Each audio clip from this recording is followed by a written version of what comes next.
Good morning. This is Barry Jones with Standards Plus History Academy. Came through the weekend. I'm wearing my black today. If you followed me last week, you know that our team here at the high school, basketball team boys, qualified for sub-state.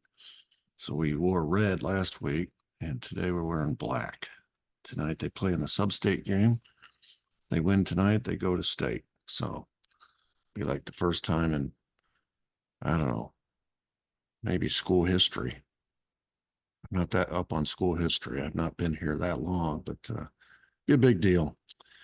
All right, so we are beginning today our third investigation, and the question we're going to be answering today is what was Nixon really worried about during the Watergate fallout?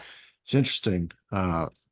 Most people don't associate the JFK assassination and the research that contributed to a lot of knowledge about what really happened behind the scenes with JFK. And a lot of people don't see the connection between Watergate and JFK, but boy, my goodness, there is a huge connection. And I would argue uh, a lot of things were not understood about the JFK assassination until you know 10, 11, 12 years later after Watergate. Um, it's kind of a similar deal, and I'm going to make the case that it's a similar deal in the sense that the CIA is involved in both, and the motive is the same: to dispose of a president who's become a threat or become a problem.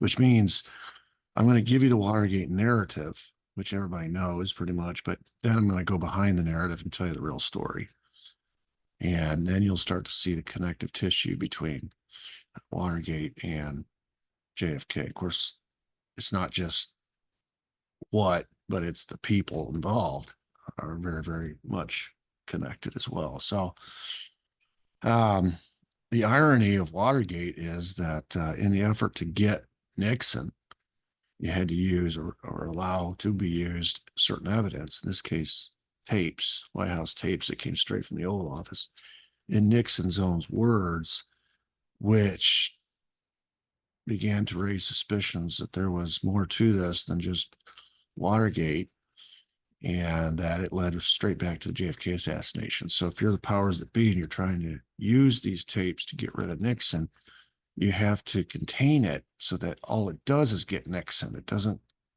reopen things that go back too far, or it might get you caught.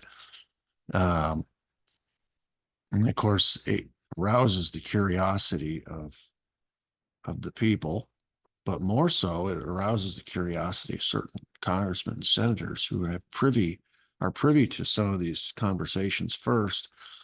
And after the Watergate fallout and Nixon resigns and all that, are prone to want to open an investigation to find out what else Nixon was talking about, because clearly he wasn't just talking about Watergate. And then that's going to cause another investigation to be open to reopen the investigation into presidential assassinations, and not just presidential, but also Martin Luther King. So it's going to create a domino effect where obviously you're having hearings to investigate Watergate itself. A year later, those hearings are going to transcend into church hearings to investigate the CIA. And then not long after, a year, maybe two, a new investigation into the House Select Committee investigation into the president, reopening of those investigations. So Watergate is key. It is really key to understanding um, fitting in some of those puzzle pieces that didn't fit before. And what we're going to discover today is that Nixon, in his conversations in the so-called uh, smoking gun tape, for example, where he's caught, obstructing justice and doing things that are going to get him on the verge of being impeached and in the place where he's going to have to resign.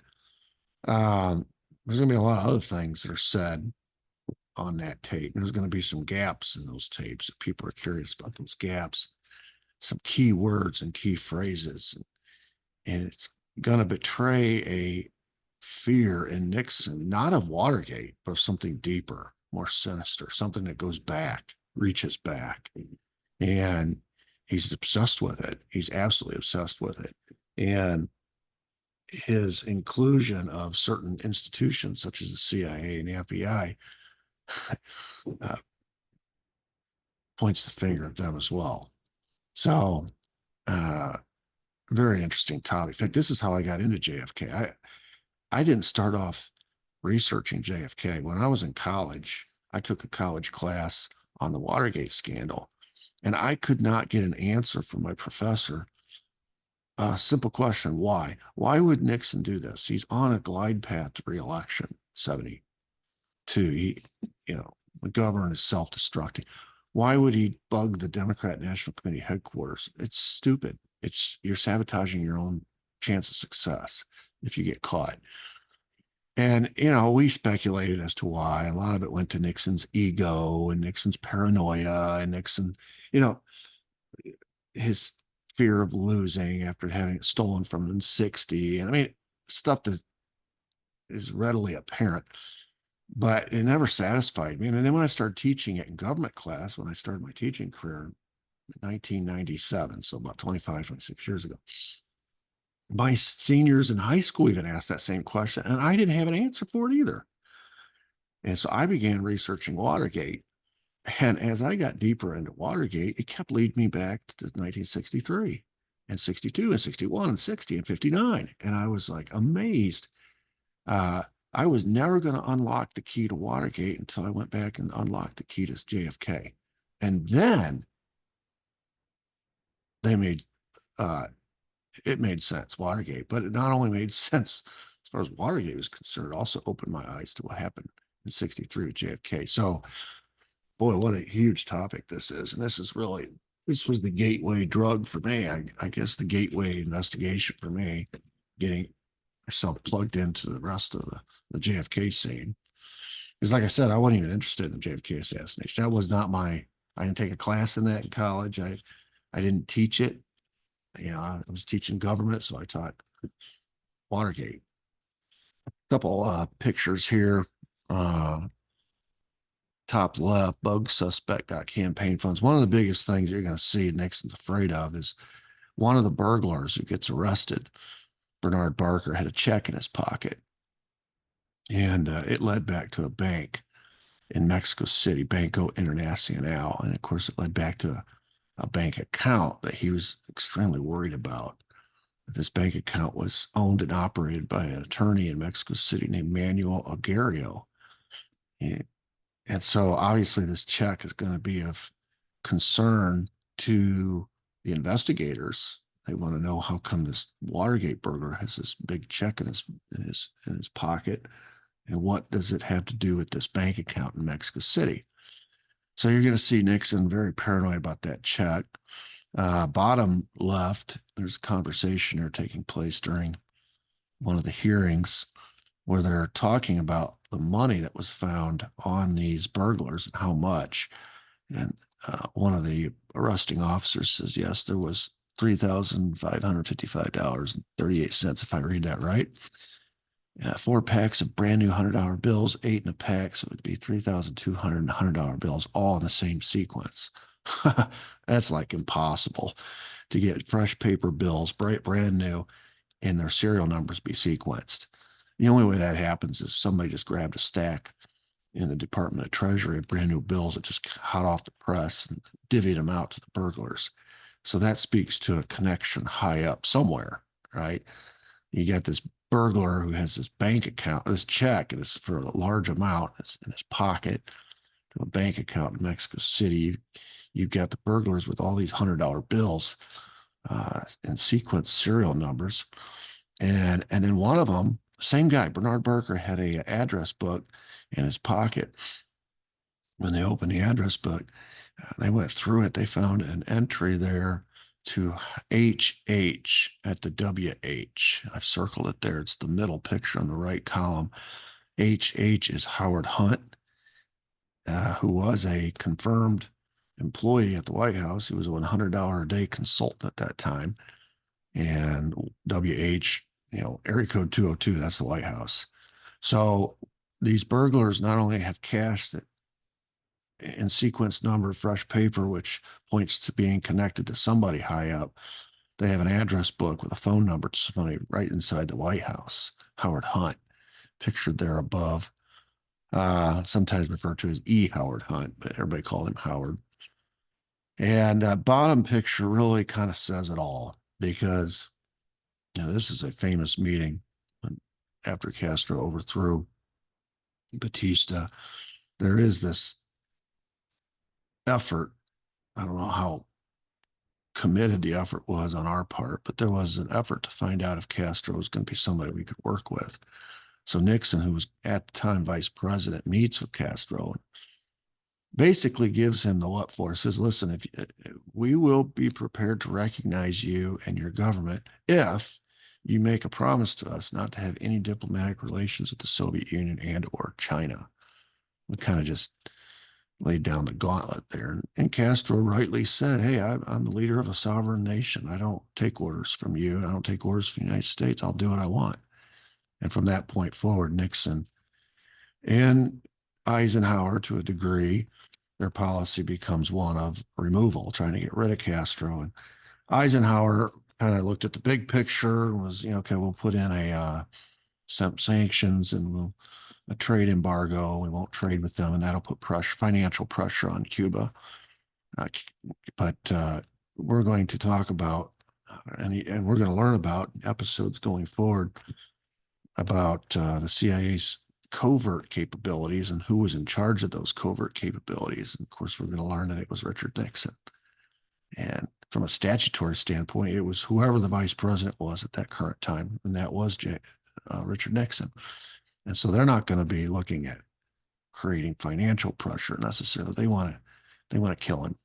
They want to get rid of him. They want to overthrow him, overthrow his government, kill him and all his compatriots, like his brother Raul, Che Guevara, and all his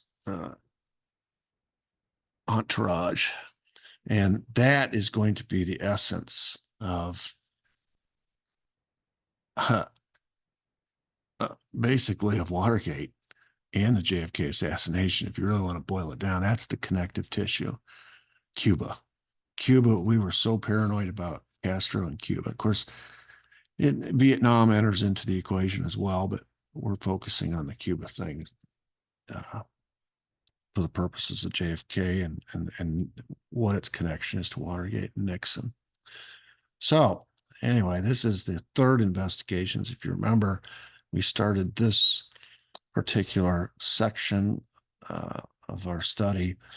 I said there would be 6 investigations, 4 of which were obviously related to JFK. You got the Warren Commission, you got the Shaw trial. We've gone through those 2.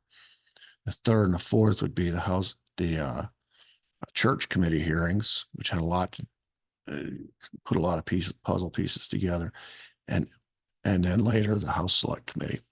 And then I said there'd be 2 additionals. One is the Watergate, because like I said, a lot of people don't see the connection there. They think I'm stepping outside the JFK theme here to talk about something else. Richard Nixon, something that happened a decade later. It's connected. It is connected. The last one, number 6, is a civil lawsuit that happens later. So we'll talk about it last. All right, so this is investigation number 3. Just a quick little recap of what Watergate was. Happened in 1972, early in the year before the election. And of course, it's these 5 men are caught in the offices of the DNC headquarters. It's an election year, so it's political right off the bat because these guys are connected to Howard Hughes, or not Howard, Howard Hunt, as we found, and Howard Hunt works at the White House. So immediately there's a connection to the White House, which is governed by a Republican at the time. Of course, it's election year and they're running against a Democrat, and they're caught in the Democrat National Committee headquarters. See, obviously there's a political connection right away. And uh, Nixon, who was in Miami at the time, hanging out with his good buddy B.B. Rebozo, and that's a name you'll want to remember, uh, flies back to Washington to handle the fallout. And in the aftermath, when he's asked about it, or his press secretary is asked about it, they kind of dismiss it as a third-rate burglary and act as though this is no big deal. And uh, that's what the White House wanted the American people to believe. That's what the White House wanted the press to believe. But behind the scenes, Nixon was very concerned about this because initially, the 5 burglars who were arrested, he knew who they were, and he knew where that would lead. And then the 2 lookouts who were in the Howard Johnson Hotel across the street, he knew who they were, and he knew where they would lead. So the 7 people arrested, their backgrounds, their connections to him, going back to the days when he was vice president under Eisenhower, he is extremely concerned about it. So publicly, they're acting like it's no big deal. It's just this third-rate burglary. Privately, he knows this could be bad. And of course, I'm just skimming over here, but the as time goes on, it takes a while to unwind all this and to follow the money and the leads, and you get these dribs and drabs of information from people who finally crack and testify or write letters to the judge or whatever. And at some point, all the people around Nixon have taken a fall for Nixon. They've been charged with complicity in not just the Watergate crime itself, but in the cover up. And they've been indicted. A lot of them went to jail. And at some point, Nixon decides, I better talk to the American people and reassure them that their president was not involved in this. It's the famous "I'm not a crook" speech.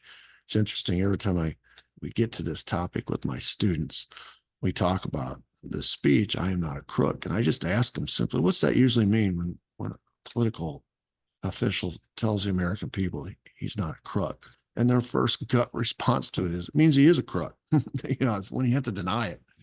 And so that was, Nixon had made a career of speechifying to the American people to save his career.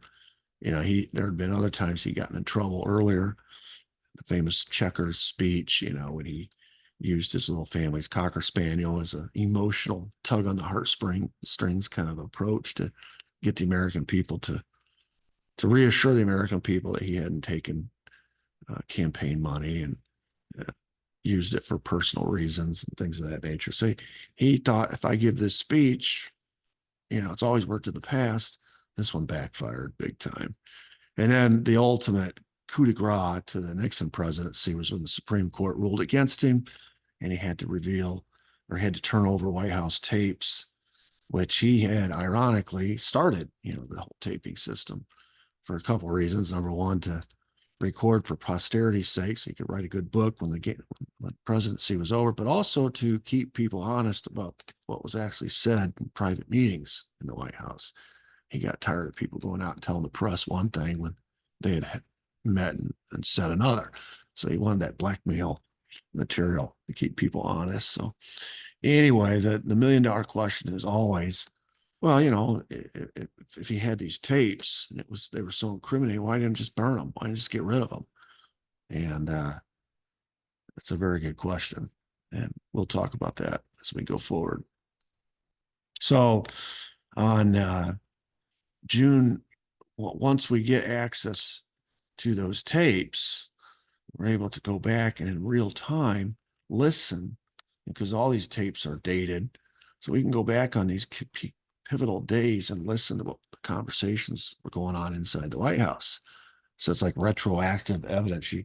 You're listening to a tape in 74 during a Watergate hearing about a conversation that was going on in real time in 1972. Boy, it really puts you inside that moment, in case you forgot. Anyway, in June 23rd, 1972 turned out to be a real pivotal day. In the Oval Office, there was a series of conversations about how to keep the FBI under control. Specifically, the number two at the FBI, who turned out to be a man named Mark Felt. Mark Felt's going to come into play in a major way. He's the number two at the FBI. J. Edgar Hoover has just recently died. And so there's a power vacuum at the top, and they're trying to sort all that out. So the guy who's kind of running the Watergate investigation is Mark Felt, the number two. And he wants to go down to Mexico City and investigate that check I told you about. And boy, Nixon really concerned about that. And so they're having this conversation about how to keep the FBI under control. So what he'd like to say is tell the FBI just to back off, but he can't say it himself. That would be stupid. Obstruction of justice, that's an impeachable offense right there. So he's got to somehow finesse it. And so he's trying to put the pressure on the CIA to tell the FBI, because there is a law, there's actually an agreement between the CIA and the FBI.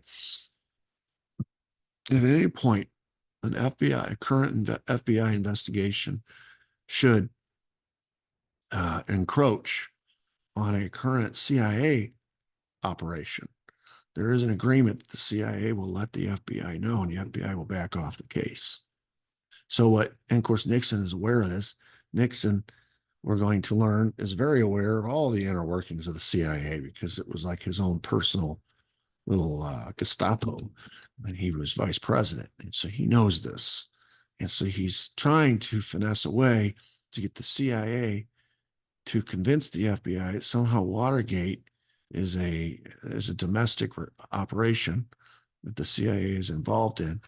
And if they investigate it any further, it's going to compromise that operation. And he's trying to say all that without saying it. He just tells Bob Haldeman, we need to get the CIA to tell the FBI to back off the Watergate investigation. So Bob Haldeman, who's sitting there, says, well, what am I going to tell them to say? Okay.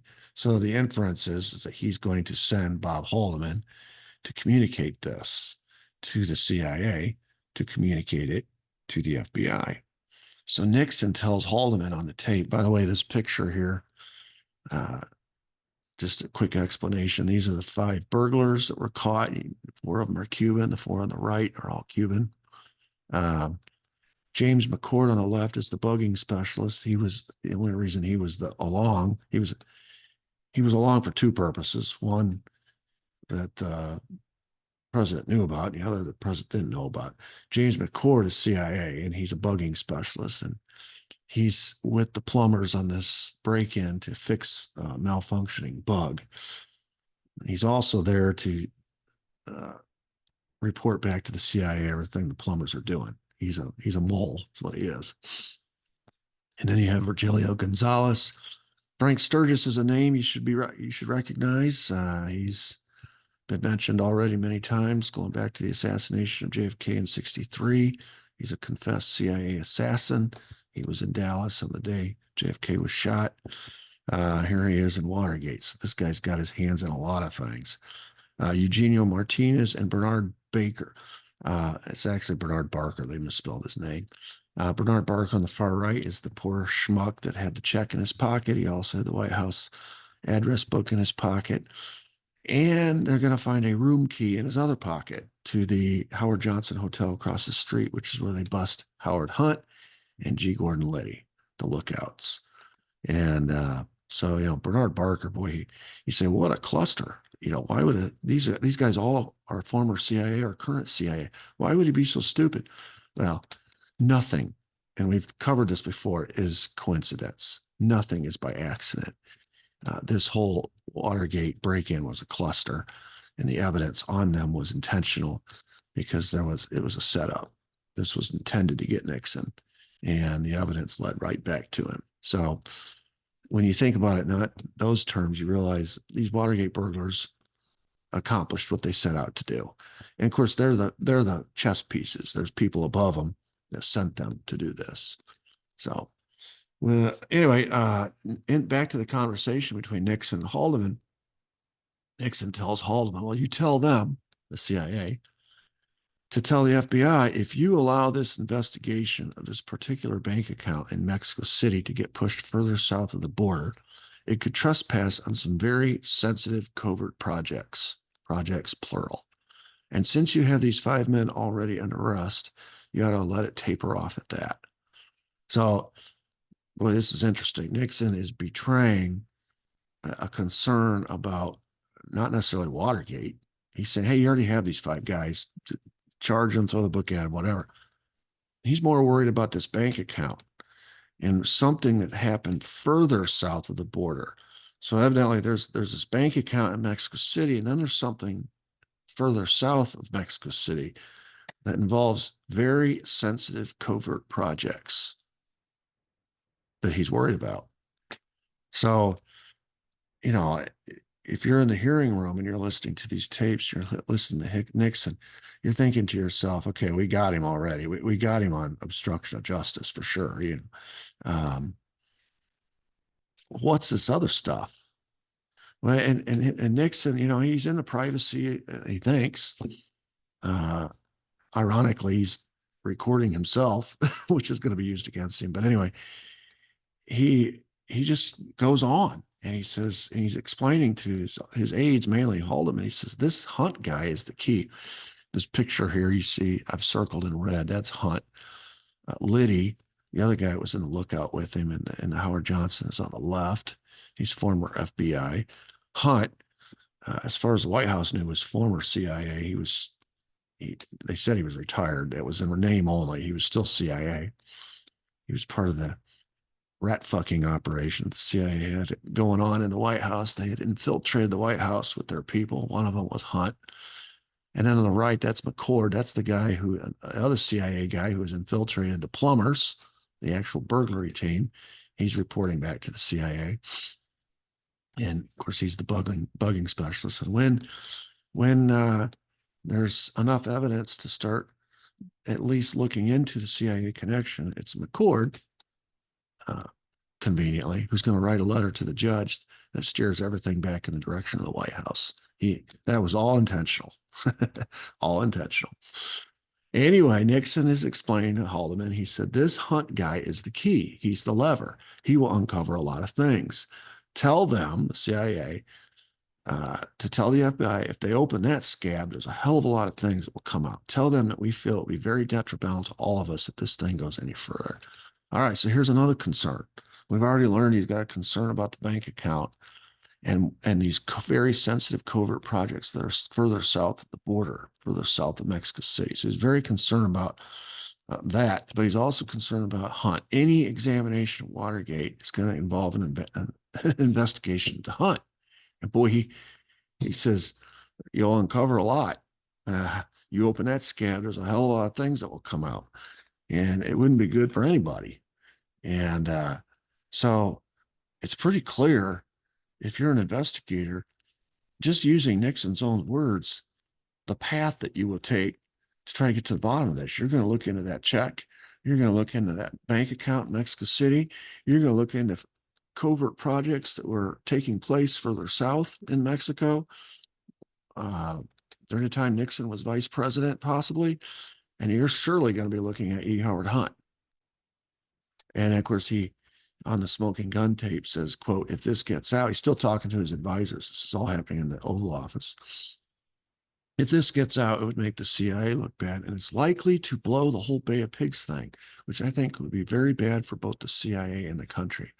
Now, this is where, if you're in the hearing room, you don't understand.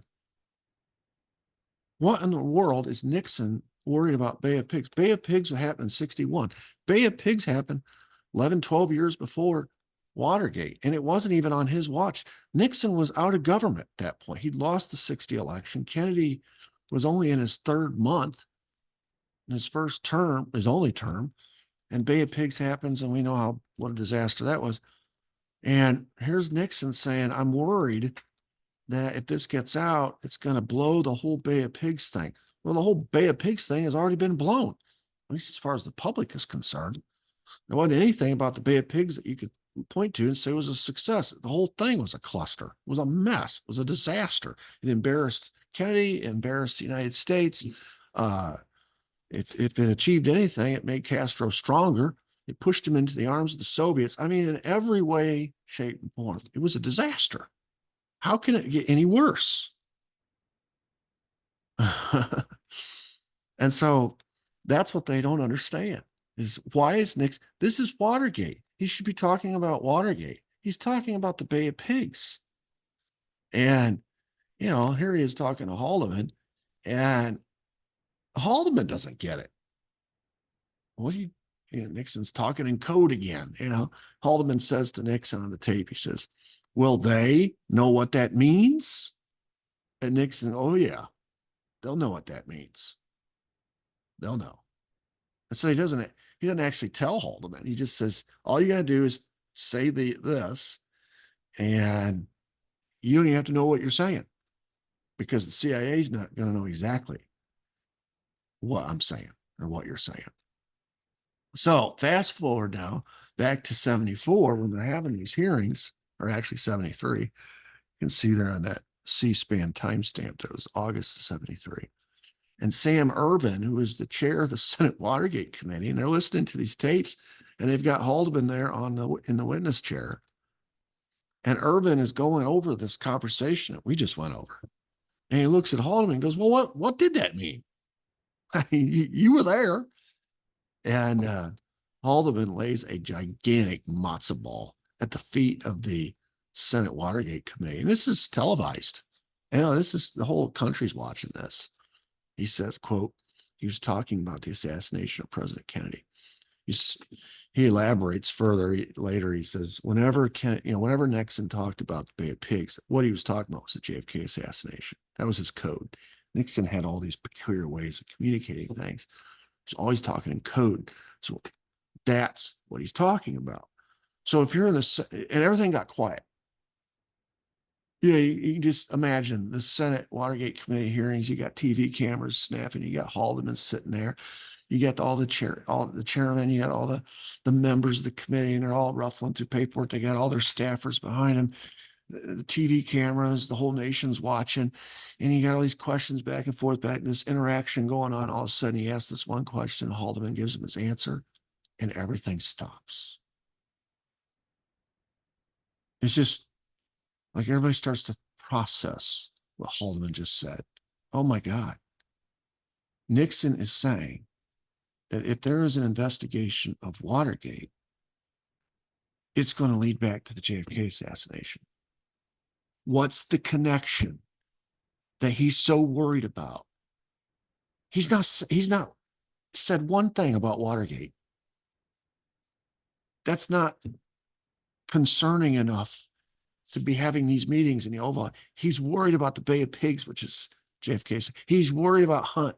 He's worried about a check. He's worried about a bank account. He's worried about covert projects further south of the border.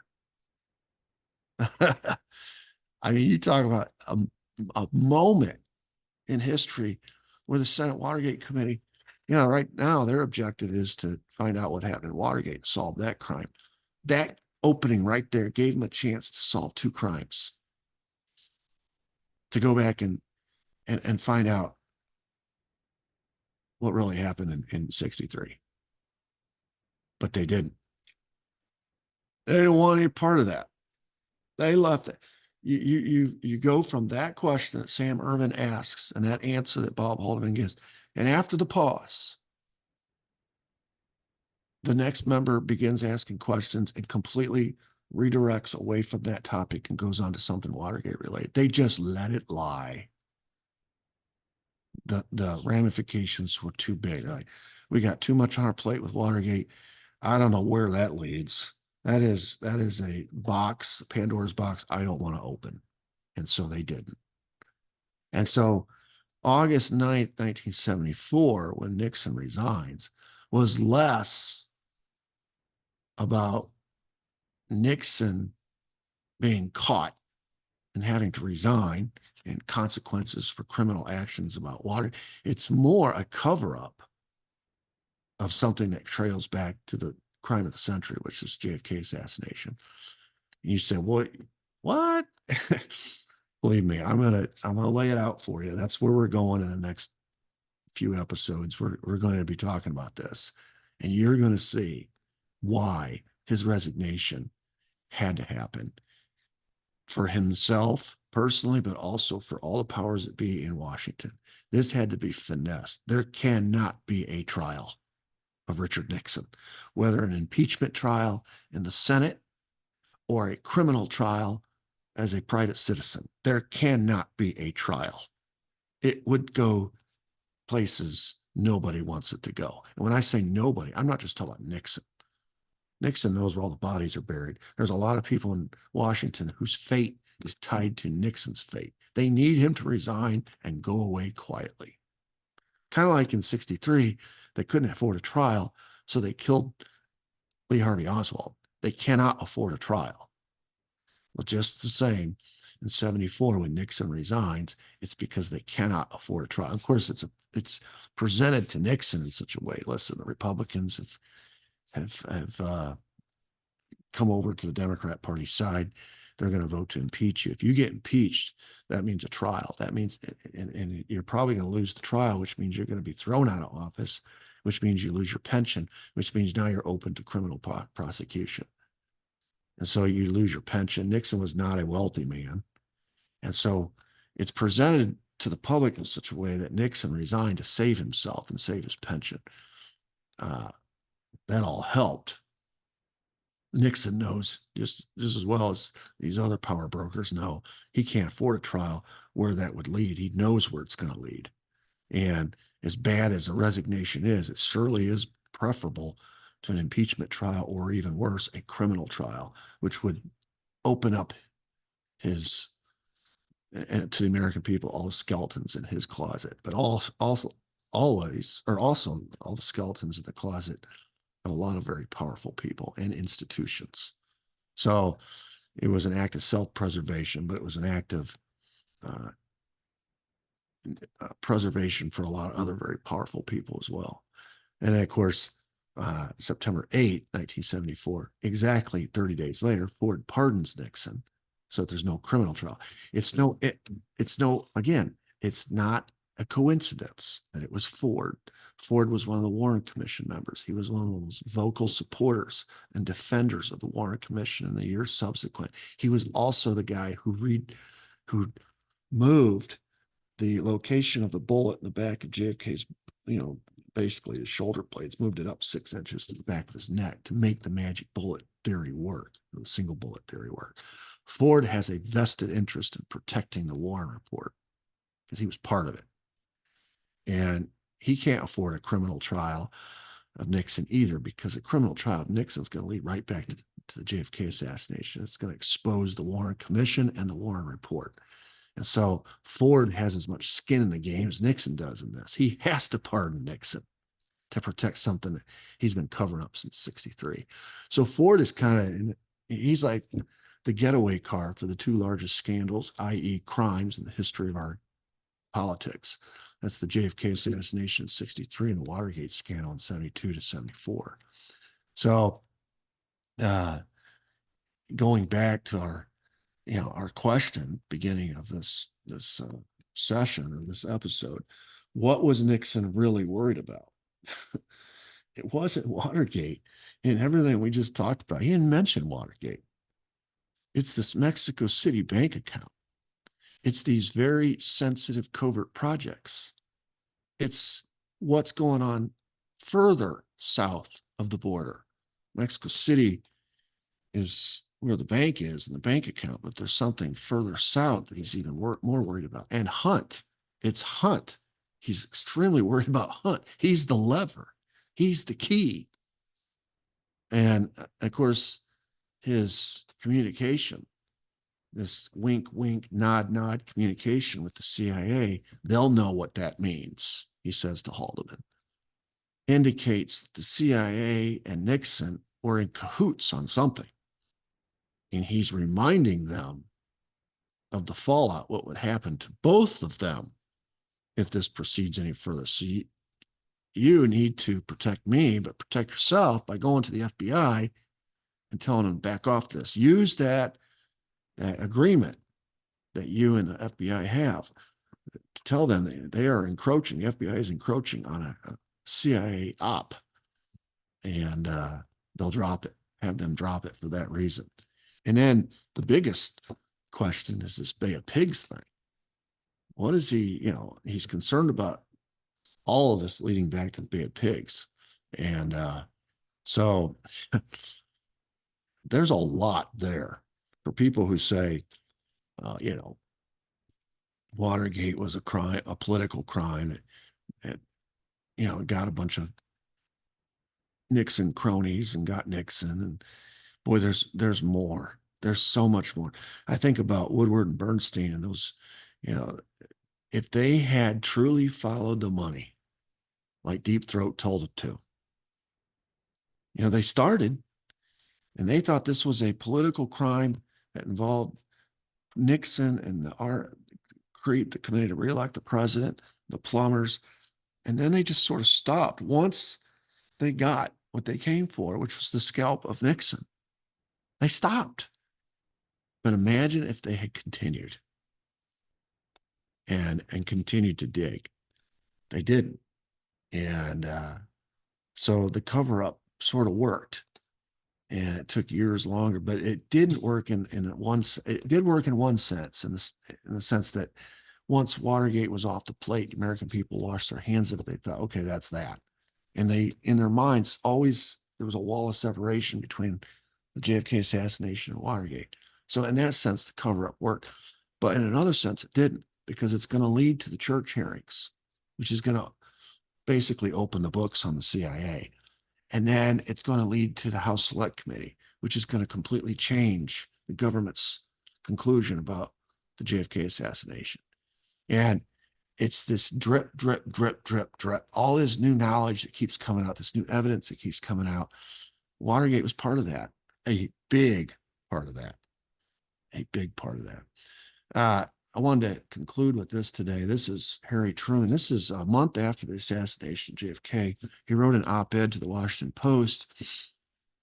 And you, of course, remember, Truman is the one who signed the National Security Act of 1947, which brought the CIA into existence.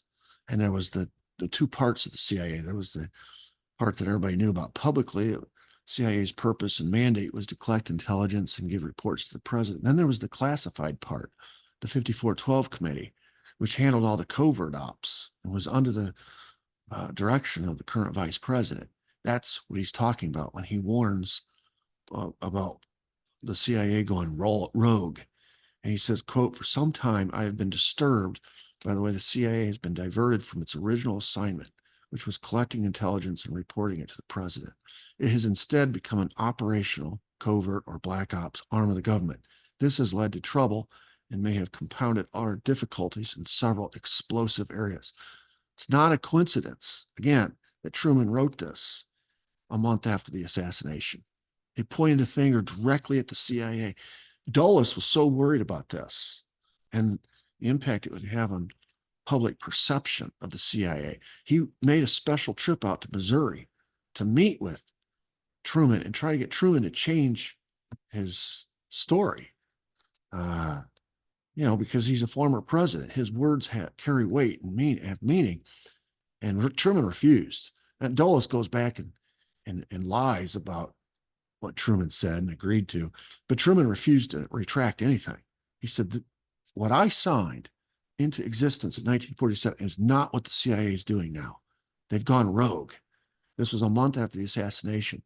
Why this is relevant to the Watergate scandal is because obviously Nixon is communicating to the CIA, hey, we have some very sensitive covert projects we need to cover up, we need to protect, that something to do with Mexico City and further south of the border, and your goose is as much at risk here as my goose is, so we need to get the FBI to back off.